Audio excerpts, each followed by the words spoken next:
Welcome to the 1958 Lawyer, the show for attorneys who know the old model isn't working anymore.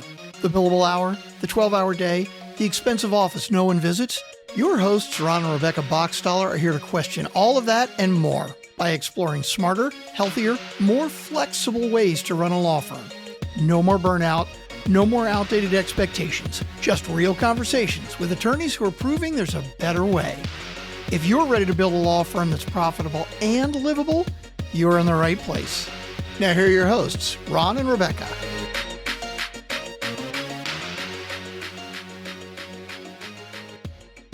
Welcome to the 1958 Lawyer, the podcast about the business of law. I'm your host, Ron Boxstaller, and joined by my co-host, RB. Here's the number we're sitting with. Nearly 6 in 10 legal clients ask someone they trust for a referral, but almost as many go searching entirely on their own. Either way, before they ever call you, they look you up. And for most solo attorneys, what they find is a quiet website and a LinkedIn profile that hasn't been touched since the bar exam. The expertise is real, it's just invisible. Our guest today has built a company around fixing exactly that. Jared Gibson is the co-founder of Outworks, and what they build is what they call a content operating system, a system that takes the expertise already in a leader's head and turns it into consistent content that builds authority and trust without the leader becoming a full-time marketer. Jared comes out of sales and marketing leadership, where he helped companies scale by sharpening go-to-market strategy. And full disclosure, I've known Jared for years, and his team at Outworks runs my own LinkedIn presence. So today you'll hear me asking about a process I've experienced from the client side. Jared, welcome to the show. Ron, thank you for having me. Appreciate it. And RB, nice to connect with you as well. Let's kind of jump right in. Why did you guys start Outworks? We were all jobless and bored. No, I'm just kidding. We started it what we originally started with, and I think a lot of companies that any entrepreneur has probably gone through this. What you started at isn't ultimately what you end at. So what we started with was something very different. And it was honestly lead gen, but we hated doing it. We knew we wanted to do something to help, mostly founders at the time. And since then we've gone up market, but it was around like, how do they generate more conversations? And then we started to jump into LinkedIn and notice an opportunity there, by growing our clients' LinkedIn networks. And then our clients were not creating any content. And we're like, hey, you're inviting people into this house and there's nothing inside for them to sit on and entertain themselves with. So they kept asking us like, hey, can you help us with content? Can you help us? And eventually we said yes. And this was before ChatGPT came out. So eventually we said yes. And we're like, okay, maybe there's something here. We started to build out content for our clients. And then steroids kicked in, which was, ChatGPT and AI came out. And we're like, rather than run from this, let's use this to our advantage, but not in a way that is, copy and paste stupid stuff into LinkedIn or into ChatGPT and have it kick out whatever and put it in.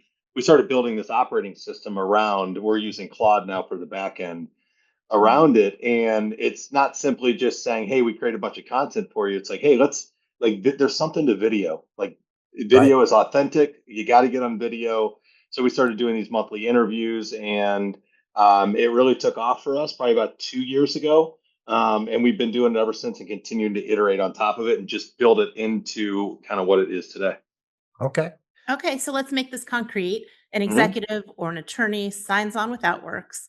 Walk us through what those first 30 days looks like. What happens and what do you need from them? Yeah, so first 30 days, we jump on a strategy call to start every engagement. Like, there's got to be something in place, like a foundation that we can build on. We just don't want to throw stuff at the wall and hope that something sticks. So we sit down and it's more or less a data dump. We want to know everything about our client. So we may be working with executive teams where it's the CEO, the COO, and the CTO. Each one of them has their own individual onboarding calls because they're each individual people. They each have their own expertise, their own voice, their own personality. So that's kind of how we treat that. But it's a data dump. Tell us about, your story, where you started, your business, your ICP, who you're going after, what your goals are. And then from there, we build out the foundation of the pillars. So it usually comes down to domain expertise. So what does your company do? How do you help solve problems that your clients have? It comes down to thought leadership. So having a point of view, which I think is very important. I don't think enough people have that, or they're too scared to put that out there today. So what is your opinion on this thing that's going on in your space right now? Let's put that out, right?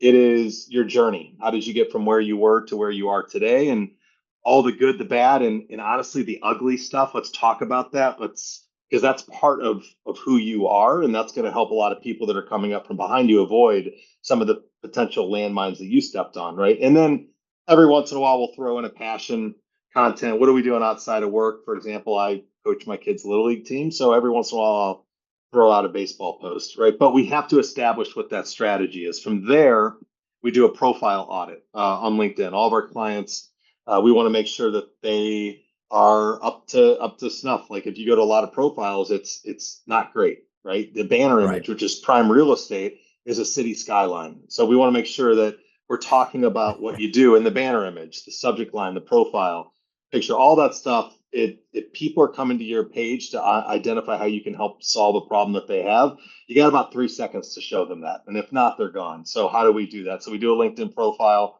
Then we schedule the first interview, right? The interview, and this is all within, I would say, a week and a half. We schedule that first interview where we will send them over questions ahead of time. And a lot of those questions have been worked on from a strategy standpoint. We're working with we're brought in by the head of growth or marketing to work with the CEO or their leadership team. So we want to know what's coming up down the pipe, like so-and-so speaking at a conference, or there is a product release coming out next month. Like we want to make sure that we're in front of anything else that's going on 30, 60, 90 days. And then we also are we have built out agents that are pulling from relevant industry publications, Reddit threads, YouTube videos. Clients are giving us access to their sales calls, their internal team calls. So everything that we're talking about is top of mind, not surface level, going on today within the business. This is all built in that first 30 days. Everything that I'm talking about here on our back end, we build an AI brain for each of our clients, which has their voice, their likes, their dislikes, their tone, everything about them. So that if they're sitting across from a friend at a bar or whatever, and their friend says, I know you didn't write this post and we're not doing our job, right? It has to come off as them. So we do all that, and then we schedule that first interview, and then we're off to the races creating the content. Let's talk about that, because I sit on a call with Jody. We do an interviews, 30, 45 minutes, somewhere in that range. You guys take that and you make magic for the content for the rest of the month. Kind of pull back the curtain, without telling on my great secrets and how brilliant I am. Talk about what goes on at between that interview and then the rest of the month. Can you give us details there?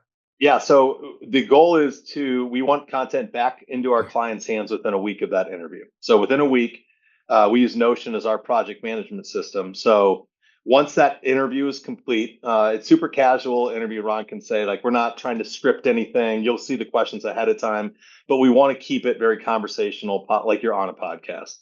And we then take that raw footage and it sends it over to our team. Now, there's a pecking order. We have video editors, designers, copy editors. There's a pecking order to who gets what first. Video is going to be the first play. So video editors get first crack at saying, hey, Ron had a really good talking point at this mark that's about 45 seconds. We're going to call dibs on that. We want this, this, and this. So the video team gets their preference first. From there, Ron may have spent 5 minutes talking about a detailed breakdown of a process that he's running with his company, right? With Amada. So that's 5 minutes. We're not going to create a 5-minute video for LinkedIn specifically. Now, if we're working with YouTube, that's a whole different story, which we're jumping into and we work with a lot of our clients on as well. But for that, we may just create a carousel. Okay, here is a carousel that Ron talked about, the different steps of this. And then, we may do an infographic, or there just may be a text-based post. Or if Ron talks about an experience that he had, we'll get a picture from it. Let's stop real quick. And I want you to tell the listeners the difference between a YouTube video and a LinkedIn short, like a reel, or LinkedIn or social media, right? What's the difference, and how do you guys, just what's the difference? Lay it out. Yeah, so so we're talking about mostly LinkedIn right now, but there's a whole separate strategy that has to go into other channels. So it may be X, it may be YouTube. For example, we have clients that we're working with that come to us and they say, hey, we want to do a YouTube series, 6-month series, whatever it is, where our CEO is interviewing subject matter experts on our team. And what we're going to do is we're going to send you guys over the raw 30-minute or 60-minute video, and we're going to do this bi-weekly. We need you to trim that down to a 10-minute video where it's interactive, where you got graphics and everything to keep the viewer's attention. Right. So that's a 10-minute video. That's going to go up on our YouTube page. And then from there, though, we want to create maybe 5 or 6 short little 30 to 90-second clips out of it that our team can push out to their socials. And that's going to sit in the short channel, right? So you're starting this YouTube series, which is very different than what you're doing on LinkedIn. Now, you could take the short 30 to 90-second clips that we're creating on LinkedIn and just reformat those for YouTube and just have a shorts channel. But if you're going to do it right, like the idea there is to have more of the long form video content over on YouTube and mixing in the shorts, which are going to get eyeballs as well and views there. So separate strategies, but it's something that, we've stepped away for a little bit from just purely doing the LinkedIn play. And now we're doing, all social, we're doing blogs, newsletters, Substacks, all that fun stuff. So think content, and then that's kind of where we want to be at the top of the list. Yeah, that's interesting. Well, there's a line on your website that I want to read back to you. Uh-oh. Buyers research people before they research companies. Yes. Make that case. Why does an individual's voice outperform their logo? I just got to zoom in big time there. You see that? There we go. No, we didn't see it at all. All right, good. So I don't necessarily know if it's before, but I'll say this. The buyer journey has changed over the last, let's call it 6-7 years. The buyer journey used to be, we're just going to a company's website, we're going to do our research there, and that's it, right? I'm a big believer in the fact that the pandemic changed that, because the pandemic, and I talk about this a lot, but the pandemic, you started to see into the lives of these executives at home in their element. And it's a new thing that we hadn't seen. We hadn't seen the cooks in the kitchen and how they were making it and their personalities. And people gravitated toward that. And you started to see executives then step out from behind the company brand and really start to put themselves out there more on social media. And the younger generations coming up, they are on social media. They are creating video. The average B2B buyer today is 36 years old, I think. So it just naturally made sense that the buyer journey was going to shift. And that's where now people are not just going to your website. They do want to see who's at the top of these companies. And if they go to somebody's LinkedIn profile, or they go to see if there's a podcast episode or YouTube video, and there's no digital footprint of these executives, but the competition has a ton, who do you think is going to have the leg up, right? Absolutely. So you have to be doing this. And I'm a firm believer in the fact that it's a responsibility of the CEO, of these executives today in the B2B space specifically, because that's where we operate, to become more visible, to put themselves out there more, no matter how uncomfortable it is. Get out of your comfort zone. Well, let's talk about visibility. Clio's latest consumer research found 28% of consumers are directed by an AI tool to contact a lawyer. So AI has kind of stepped up recently. Can you talk to how the content you guys are creating, putting out there for your clients, how you're attracting or getting that content found by AI? Yeah, so a lot of that is, if you think about, I saw the study that LinkedIn is now the number one ranked vehicle for search right now on ChatGPT and other LLMs. So they're pulling from LinkedIn video. So for us, what we want to do is just continue to create content around questions that are being asked. Think about the questions that you type into Google, for example. We'll just go back to the old school way of doing it. Like, are we answering those questions in the content in the specific industry or niche that our clients are in? Like, if we're not, then we're not doing our job. But a lot of those questions ultimately come from the same questions, Ron, that you're being asked by the prospects that are probably searching for you. So as long as we continue to create the content that's answering those questions and do it consistently, it's going to compound and start to show up in the LLM searches. Okay. This is going to be, and you're going to know this because attorneys are time starved, right? They just don't got time to get everything done. They're like busy, can't return a call. I mean, actually I returned an attorney's call today. He answered the call and said, "Ron, can I call you back?" I'm like, "Why'd you even pick up the call?" So anyway, the point is I know they're busy And what we're talking about is time consuming. So how much time, if I am a client, am I have to put into working with you to get my content out there on a monthly basis? Yeah, so we work with you. We have a few lawyers that we're working with that run firms here in Chicago. And the biggest thing for us is that we started this understanding that they don't have enough time or resources to do this, right? If they did, they would do it on their own, or they would hire somebody full time to do it internally. For us, it is, hey, there's going to be a little bit more heavy lifting up front to start to build the strategy together. And that first call, which is a 60-minute call, the content that comes out of that, it's going to be 85% of the way there. Once we get through that, though, and we understand, the certain traits of what you want to see, what you don't want to see, then it's smooth sailing. We need 60 minutes from you each month. Look at the questions ahead of time, and then have somebody, if not you, at least approve the content. So sometimes, we work with a law firm or a lawyer right now that has her assistant taking a look at the content that we send back within Notion, making sure, kind of giving first pass at it before she sends it over. And then the attorney that we work with just once overs it and spends 10 minutes on it, trust her admin, and then we're good to go. And then we post on our client's behalf. So our clients don't even have to worry about that component to it as well. So I would say all in a month, if you're spending 90 minutes on it, that's a good month. And think about how much time you would normally be spending on that, right? Right. So, Right. Or should be. Should Well, be, yeah.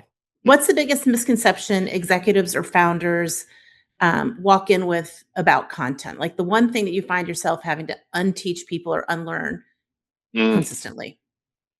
Polish is the enemy. It does not matter how polished you polish doesn't come off as authentic. Polish is just, for me, if I'm going to speak to my experience. If I'm watching somebody on video and I can tell, like, hey, they may have tweaked or messed up a little bit right there, or they tripped over there. It's never going to be perfect. Like if you're waiting for perfect to polish, it's never going to happen. So that is, I would say, the biggest issue and misconception that people have is that it has to be perfect. It's never going to be perfect. Just go, just start. Like you're going to learn, you're going to fail, you're going to look back on it 6 months and be like, it didn't look too great there. But you know what? Like that's all of us. We all start somewhere. And if you just go into it understanding that, this is never going to be perfect, but this is who you are, then that's what people are buying. They're not buying the polish or the perfection of a video that you put out. That makes me like the perfect client. Imperfect, not polished at all. I do good with this stuff. You're a natural. Natural. Yeah, absolutely. Let's see. Get back to mid 2026. What are you seeing today? Like, what's the marketing strategy right now that people need to be focusing on? What's actually moving the needle for professionals today? Yeah, I mean, so what we're doing, I always tell people this, what we're doing is a tactic is part of the overall strategy, right? We have our lane that we play in, which is executive content, right? And we also help with company content. It's not just executive, but that's the premise of what we're doing. There are so many other areas that, you need to bring in either a partner or run internally that can help out, whether that's SEO, whether that's ads, running ads, whatever that is. For us, the lane that we play in, show up everywhere that your buyers are. That is it. Like right now, I think that most of us, Ron, especially in your space, you have a very reactive industry that you work in. The buyers are very reactive versus being proactive, right? Yeah. So how do you make sure, having a group of reactive buyers, that you are going to be at the top of the list when that problem or that issue comes up, right? It's by consistently staying in front of that person. It's not just sending out emails. It's not, granted, you got billboards. I'm speaking to the industry famous for billboards, right? But if you're creating consistent content that tells the story of things that are going on in your world and how you're helping people within, the vertical that you solve these problems, and you're consistently staying on top of people, eventually when they do need you, they're going to remember you and you're going to be at the top of the list. So I would say consistency is the key, and just creating that content, be yourself, and making sure that you are top of mind and earning the right to be at the top of that list. You just hit it right, nail on the head, right? It's the attorney goes out there and I'm going to post 4 blogs this month and think I'm going to get good activity. But it's not the 4 blogs you do this month. It's every month being consistent and always being out there. And I think the greatest thing that I find from working with Outworks and your team is you force me to be consistent, like clockwork, right? I hear from Kelly. I heard from him yesterday. Hey, your interview's coming up. Want to make sure we got everything rolling up. If I didn't have someone coaching me, like basically, because you guys coach me to make sure that I'm ready to go every month. So that's consistency, and that is what drives the needle in my mind. Yeah. I'll give you another example there. So, Ron, you know my wife, Amy, who is an attorney. She's been now consistently posting for about a year. Not our client. Would have been, didn't want her to be. Conflict of interest. Yeah. But she's got somebody internally with her firm that she uses. And the one thing that I will give her credit for, which a lot of people go into this worried about, is that she never cared about engagement or impressions, anything like that. She was never like, I only got 2 likes on this post or anything like that. But the thing that she was always paying attention to is how many people were telling her offline that they were consistently seeing her content. How many other lawyers referred her business from a post that she had that those lawyers did not like her comment on ever. She's gotten clients from it. She got an immediate client, I think, right when she first started because of something that she posted around ICE or something like that. But she consistently hears from other lawyers that they see her content. So she's always top of mind. And she's gotten so many referrals from just the content that she's put out because people see her all the time on LinkedIn, and they're on LinkedIn all the time. Well, that's, I mean, unfortunately not your client, but that's the story, right? That's where it starts. If you're just consistently doing stuff, you're top of mind when they need you. Mm-hmm. Right. Exactly. That is interesting though, because we have teenagers in our house who will look at our, like at Amada's stuff and be like, Dad, you're not getting any likes.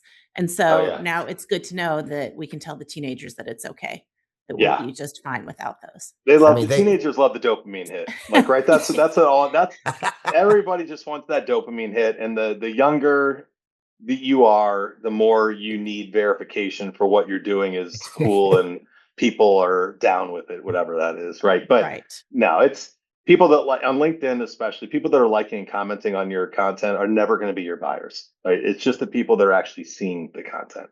That's interesting. That's a good point. Well, Amy wasn't your client, but can you give us a before and after, no client name needed, of somebody who was invisible when they came to you and what changed and what it did for their business working with you? Yeah. Ron, nobody knew who the hell Ron was before he came. Ain't that the truth? You know, everybody comes to us at a different point in their journey. We have clients now that have tens of thousands of followers on social media, and they already had good content that they were putting out. They just needed somebody to take over because there was too many things that they had going on, and they didn't want their internal marketing or growth teams focusing solely on that. So we, in essence, just took the reins from whoever was doing it before internally. In some cases, it was the CEO, and just made the content better, gave them more variety, gave them different ideas. An outsider coming in to that situation based on something that they've been doing, it's just a different set of eyes around a strategy component that we could potentially help with because we've seen it and helped other clients with it. So that is one end of the spectrum versus the other side where somebody's very uncomfortable doing it and they only have, let's say, 1,000 connections on LinkedIn, and they're not posting a lot of content, and it's only around reposting company content, which is kind of where most people are today. It's like, hey, my company page is checking this box by talking about how great we are. Me as a CEO, I'm active on LinkedIn because I'm reposting that. And it's like, no, that doesn't count, right? However, helping them step outside their comfort zone and helping them crawl, walk, and run, because not everybody's ready to be on video. Not everybody's ready to post on social media, but they know that they have to. They know that it's important for them in their role to do that. So for us, it's helping them get comfortable doing it, going through the reps.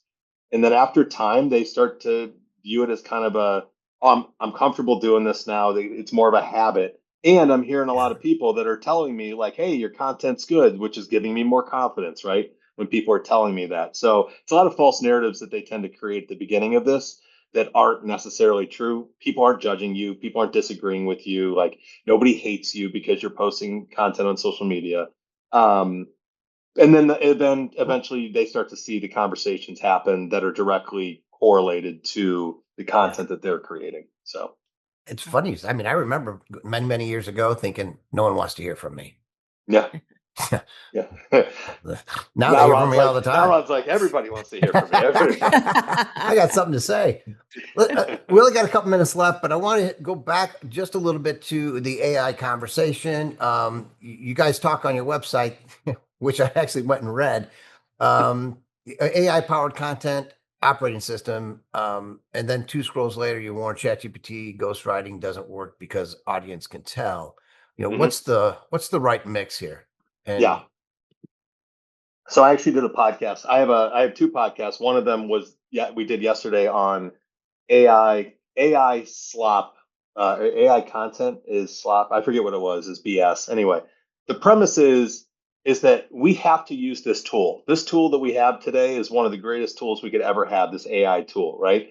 But you have to use it responsibly in the right way, and that's kind of the route that we're heading down. That we are in right now, where one of my co-founders, Ron, as you know, Brandon is an engineer. He's built companies on being a developer, and he is head down building this AI backend for us that is understanding the exact tone and voice and everything about like what is not AI slop and building that into the system that we're building out.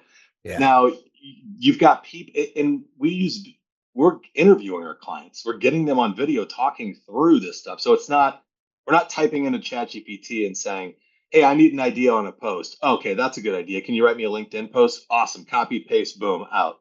That is AI slop. Like that's not an original thought. That's not your original idea. right. Right.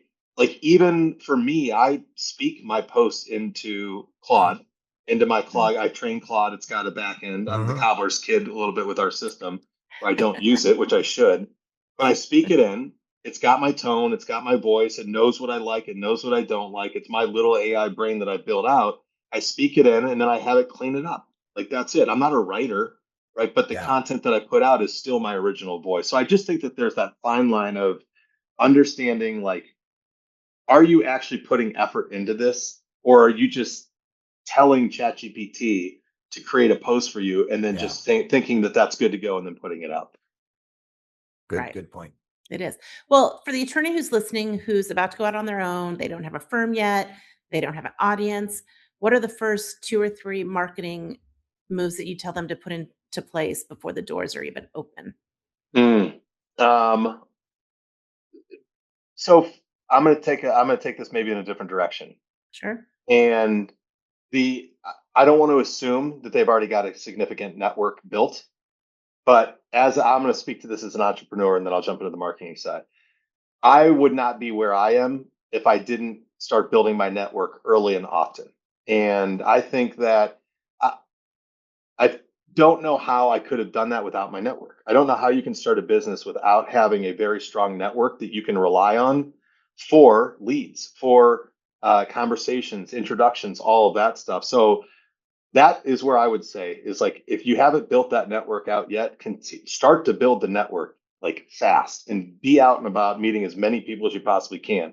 From a marketing, then marketing kind of dovetails into that where for me, it's like if you have that expertise, if you're going out as a lawyer on your own and you have that specific area of practice that you are focused on, start creating content yesterday around it. Like you have plenty of stories. You're doing this because you believe in the background and experience that you have. Even if you haven't announced that you're going out and you're doing this, whatever that is, just start creating content, start building up your network with the right people on, let's say, LinkedIn. And then just start putting the content out. You're going to get better at it. You're going to start figuring it out over time.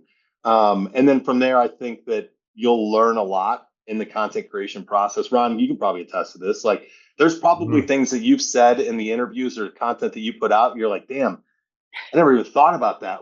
that angle of it. Like that's a great idea, Ron. Way to say that, right? Here's where I'm gonna another plug for the interview, because you have a professional interviewer on your staff that'll sit and talk to you, and during those interviews you start having this great conversation, and sometimes I'll just have this moment where I'm like, damn, I gotta write that down. That was like really, really good. But it's recorded, right? So it is gonna get written down somewhere. But your interview really helps bring out some of those things they're gold, right? They're like, man, this is really great stuff. Because you forget with all the experience you have, how much you actually know. Like if you sit there, writer's block, right? You know all these things, and you sit down to write it, and you can't think of a damn thing. Yes. Yeah. And that's where having someone interview you and just let it go. Your mind gets free. You start thinking, and next thing you know, it's all documented. Great stuff. Yes. Yeah, that's perfect. Jody's awesome. Jody is great, and she's really good at understanding where people are coming into it from. Like if they're experienced and versus where they're new to this, then she's really good at that. And the other thing too, like if you think about a lot of our clients speak at events, like their keynotes, they're on stage a lot, and they've told us that this has helped them with their stage presence, like these interviews and putting out this content. So it's kind of a indirect effect of constantly doing these interviews and putting out this content. Yeah, it's great stuff. Jared, what do you want to close with? We're going to end the show, but you got the last word. Yeah, I would say anybody that is interested in kind of just getting out there and putting themselves out, even if they don't end up wanting to work with Outworks, like I'm always down to have a conversation and try to point them in the right direction on how to get started. They can reach out to me on LinkedIn. They can go to check out my company, outworks.io. What else? I got 2 podcasts. Give a shout out to the podcast. Absolutely. I'll get yelled at if I don't give a shout out to one. But we'll put both of those in the show notes. We'll grab them from you, and we'll get all that in the show notes. Yeah. Life's a Pitch, where I just interview CEOs and executives of growing businesses. Talk about I love that name. I'm a baseball fan, so like it's kind of a baseball spin. But yeah, that's a fun one I started at the beginning of the year. I just love talking to people. And the other one is 2 of my buddies and I started called, I don't know if you can cuss on this podcast, but it's Business is Bullshit, if you want to bleep that out. Where we just take different topics and things going on in the business world and kind of dump on them. Things that people think, but they don't actually say out loud. Definitely rated R podcast. Not going to bring me any business, but it's a fun conversation for sure. I'm going to have to listen to those on my next drive. Yes. And I think we're talking with possibly getting you and your partner Kelly to come down when we open up Studio 33 to do the inaugural show in person. So that'll be a fun one. I don't know. Everyone's going to want to listen to that. There'll be a lot of cursing on that show. I'm quite sure. I'm all down for that. I think that people take themselves way too serious, especially on LinkedIn, and in real life people cuss, and I think people just need to get over that. Well, it took us a long time. You hear our kids saying, fuck. Yeah. Yes. I've heard my kids, my 8-year-old say it, and I walk around the corner, I just look at him, and he's like, I'm sorry. And then I turn around and I walk back and I smile. It's as long as he doesn't see me smiling, then we're good. Right. All right. Well, Jared, thanks for being here, for making the case that the expertise only works if an attorney's expertise only works if people can hear it or they know about it. So it's got to get out there. So use Outworks to help get your content published and get it out there and people can hear your voice. It's huge as you're growing your law firm. If today's conversation got you thinking about how visible your own expertise really is, I hope you take one idea from Jared and put it to work this week. Connect with Jared on LinkedIn. We'll get all that or at outworks.io. And we'll get that out on our show notes. If you enjoyed the episode, please subscribe, leave us a review, and share it with a colleague. And don't leave us a review unless it's a good one. The 1958 Lawyer is brought to you by Amada. For more than 30 years, Amada has helped law firms of all sizes do more with less. Build on our 5 pillars: fractional support staff, virtual office options, office space, legal community, and marketing support. Whether you're a solo practitioner just starting out or an established, I'm reading this crap and sometimes it sounds like shit, established firm looking to right size your overhead, Amada gives you the infrastructure of a big firm without the big firm price tag. Learn more at amadacorp.com. Got to change that too. All right, Jared, great show. Appreciate it, man. That's a wrap. Yeah, that's a wrap.